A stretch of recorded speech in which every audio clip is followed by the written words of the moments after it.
So, as Mary said, we keep in our hearts and our minds Venerable Katie's swift recovery from her cold. I'm sure she is fine, but she's such an important part of our center that we want to make sure she doesn't miss any more classes. So we think that by the power of our engaging in this virtuous action, that she's able to overcome whatever obstacles are arising, and keep that in our minds as we go through today's class. All right, so we'll go ahead and get started. So we begin by settling the body, adopting a stable, comfortable, upright positions are visible for meditation. We'll think about keeping our feet flat and our back straight, torso open. Hands in the lap, right over left, with the palms upturned and the thumbs gently touching. Our eyes are gently closed or slightly open, making sure we let in enough light to remain alert. And try to maintain an awareness of not slouching, not leaning. And also let go of any unnecessary tension or rigidity in the body. Relaxing into a stable, comfortable, upright position. Just allowing the body to fall into place.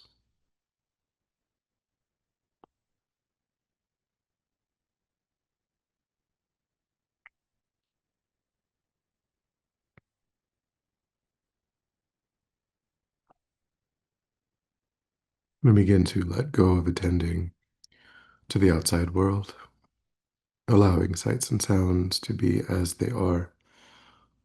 No need to investigate, constraining our awareness just to the body and mind.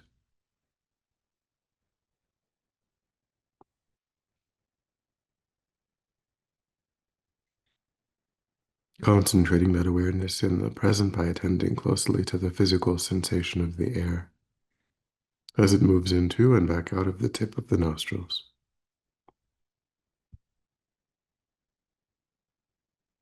Noticing quickly when anything other than that one physical sensation arises in the mind, and then without judgment or frustration, lifting our awareness up from those distractions and placing it gently but firmly again and again on the breath.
And then when the mind feels more calm, generate a broad and altruistic motivation for our time, and take a moment to intentionally widen our circle of concern, and trying to embrace a countless number of sentient beings within the field of our practice, recognizing that although, just like myself, all other sentient beings wish to be happy, deeply wish to be free of even the slightest negativity, without choice again and again in their lives, they're meeting with difficulties and obstacles of all kinds.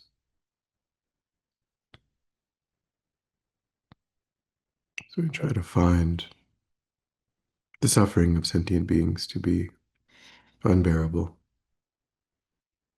something that we ourselves must take responsibility for ending.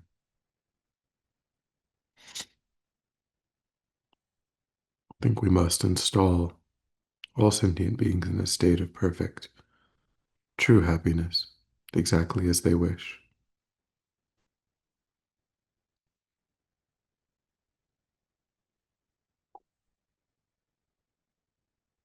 Take a moment to allow yourself to open to that existential condition,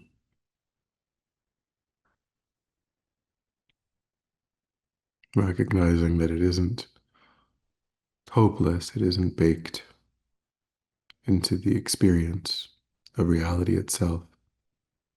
It arises due to causes and conditions, and it ceases due to different causes and conditions coming together.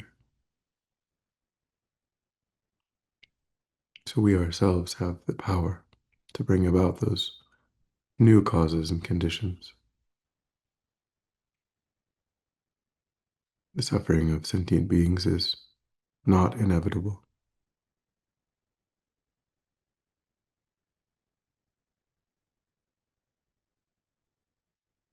To generate that determination, that brave attitude in the mind.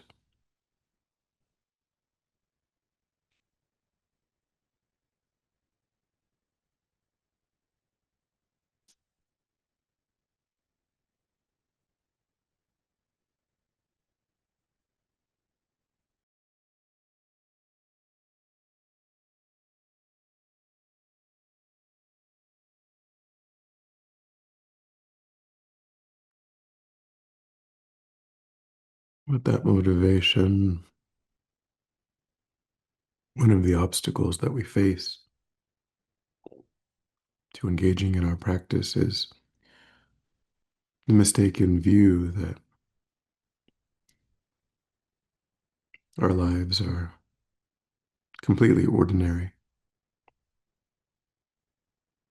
that there's nothing special or unique about this human life that we've achieved. We look around and we see 8 billion people, and we think that there's nothing particularly useful about this life. But if we take a moment to contemplate the nature of the mind,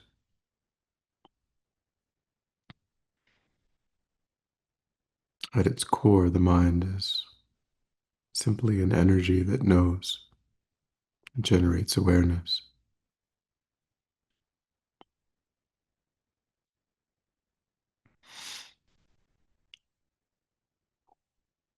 And although right now the mind, as we all can attest, the mind is subject to various afflicted states, and the mind isn't always knowing with clarity, with wisdom. The mind is obscured, and it often knows in a distorted way. All of those obscurations are removable from the mind. As we've said, they arise due to existing causes and conditions. When we intentionally bring about new causes and conditions, the mind can see clearly without distortion.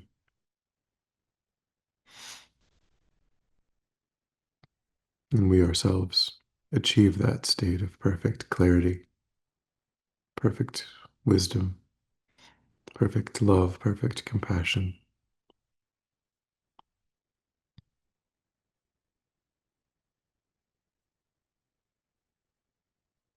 And although we and all other sentient beings possess the same type of mind, a mind that is at its root an energy that knows, we find ourselves uniquely situated to engage in the process of removing those obscurations from the mind. Not all sentient beings are similarly situated. Beings in the animal realm, in the hungry ghost realm, the hell realms, are completely unable to work on their minds during those lifetimes, completely blocked from spiritual progress. Even the beings in the upper realms, although they have less overt suffering than we do, they're intoxicated by that pleasure. And they find it also impossible to be motivated to overcome suffering, as they themselves do not suffer, do not see suffering.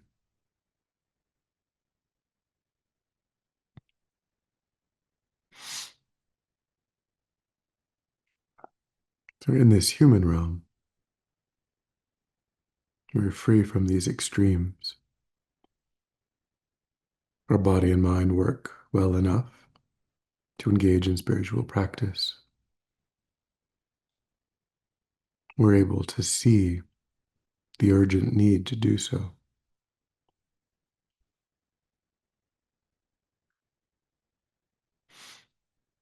And we also find ourselves in a time and place where a wheel-turning Buddha, Shakyamuni Buddha, has appeared, has taught the complete teachings, and even 2600 years later, all of those teachings remain in the world, remain clearly understood, actively practiced. There are great masters still appearing in the world. Many people are still obtaining the results of practice, full enlightenment.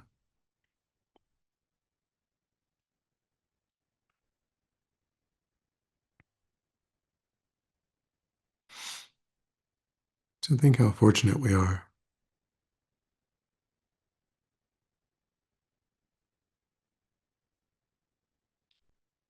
This life is very far from ordinary. Think of all of the incredible causes and conditions that have come together to provide this extraordinary opportunity.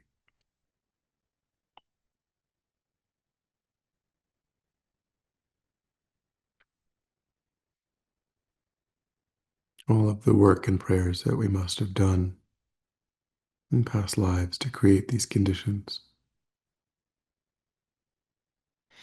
to inherit this opportunity.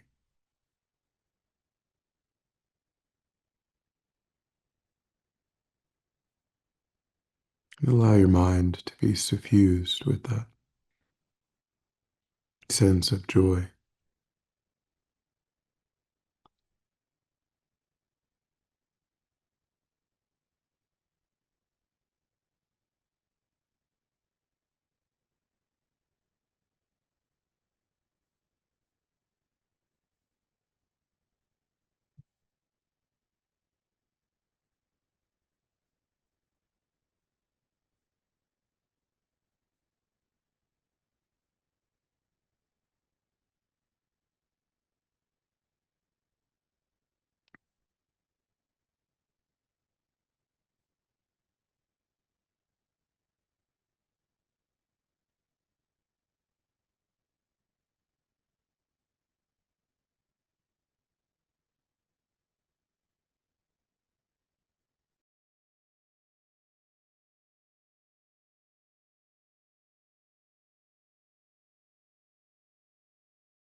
And then think that the one internal quality that is most important to nurture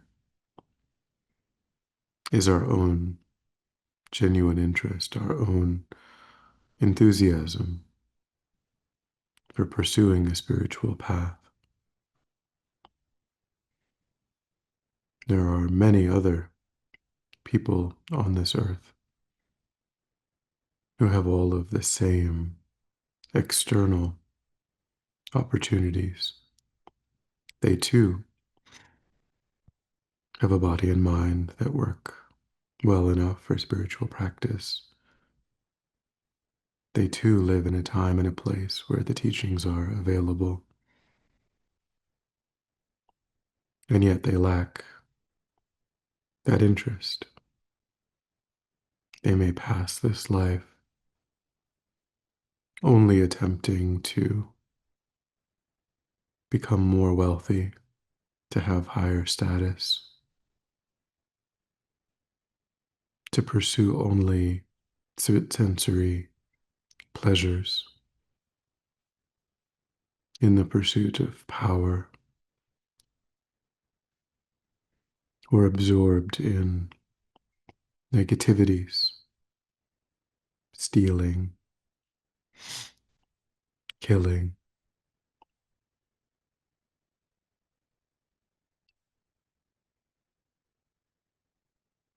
So the one internal factor to be most concerned about, to be most interested in protecting, is our own desire to pursue that spiritual path, to make time in our lives, to put in energy and effort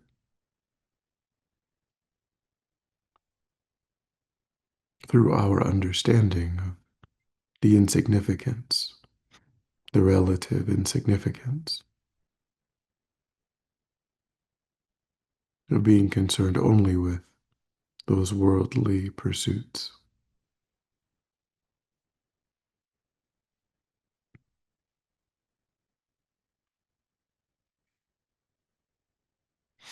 So take time now to clarify in your mind that genuine drive that you have.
And then recognize clearly in the mind if I myself were to design a human life that was the most well suited to being able to make spiritual progress, it would look very much like the life that I myself possess, with all of its extraordinary leisures and endowments.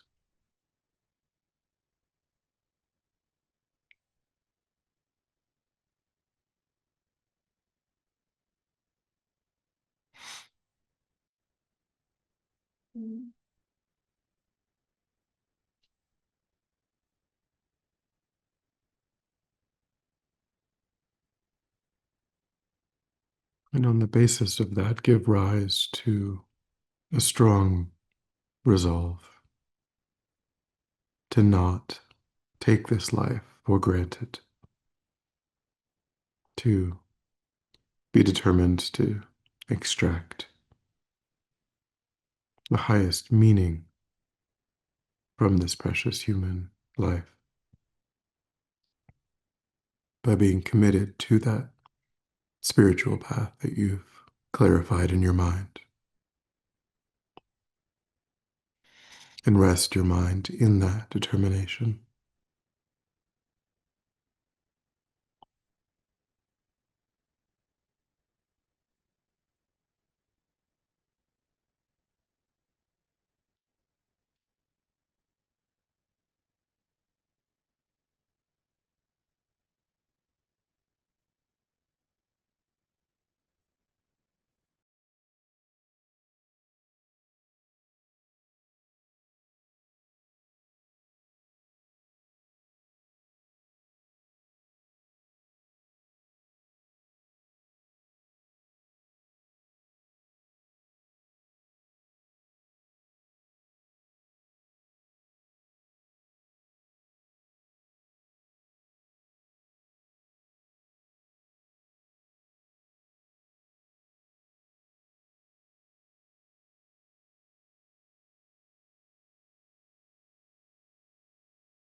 And then when you're ready, we'll come back together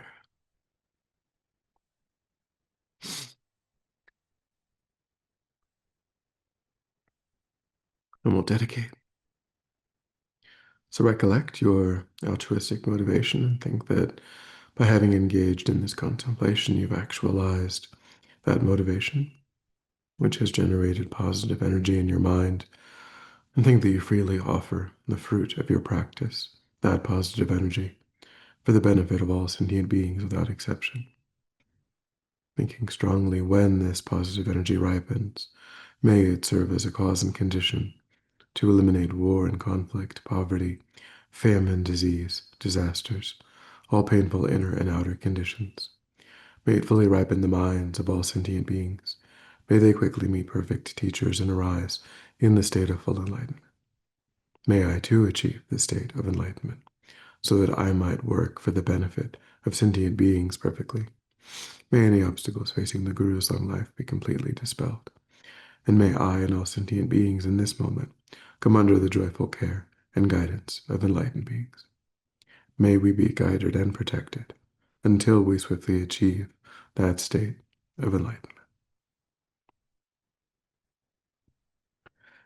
Thank you.